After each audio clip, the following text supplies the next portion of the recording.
जिसके घर में संतान नहीं होते, अड़ोस पड़ोस के लोग उनका बड़ा परिहास करते हैं, उपहास करते हैं, है ना,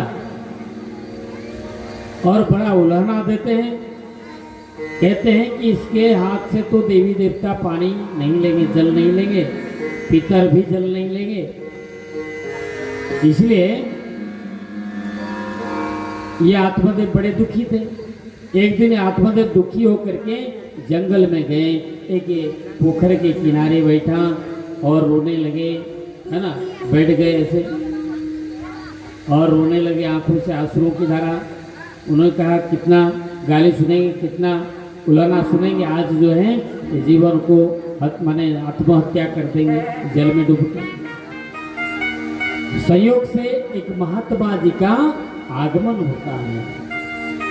उन्होंने जब देखा तो पंडित जी बैठे हैं बड़े दुखी होकर के, तो आकर के उनको पूछा कि आप तो देखने में ब्राह्मण देवता लगते हैं और आप इतना दुखी क्यों हैं? कथम रोदसी विप्रत्वम काते चिंता वलेयसी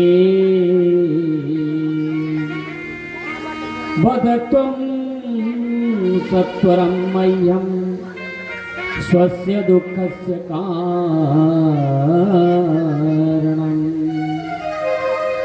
हे ब्राह्मण देवता, लगते तो आप बड़े विद्वान हैं, लेकिन आप रो रहे हैं, दुखी हैं, उदास क्यों हैं? क्या परेशानी है? ब्राह्मणों को, विद्वानों को तो दुखी नहीं होना चाहिए। बताइए अपना दुख का कारण क्या है? ब्राह्मण देवता ने कहा कि देखिए मेरे घर में कोई संतान नहीं होता, इसके कारण मुझे उलाहना सुनना पड़ता है और देवी देवता मेरे हाथ से जल ग्रहण नहीं करेंगे, ये शास्त्रों में लिखा है और मैं इसलिए दुखी हूँ।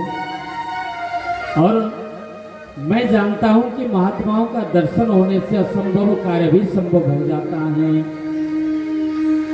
इसलिए आज आपका दर्शन मिला है, आपका पैर पकड़ता हूँ, आप कोई उपाय कीजिए, मेरा दुख को दूर कीजिए।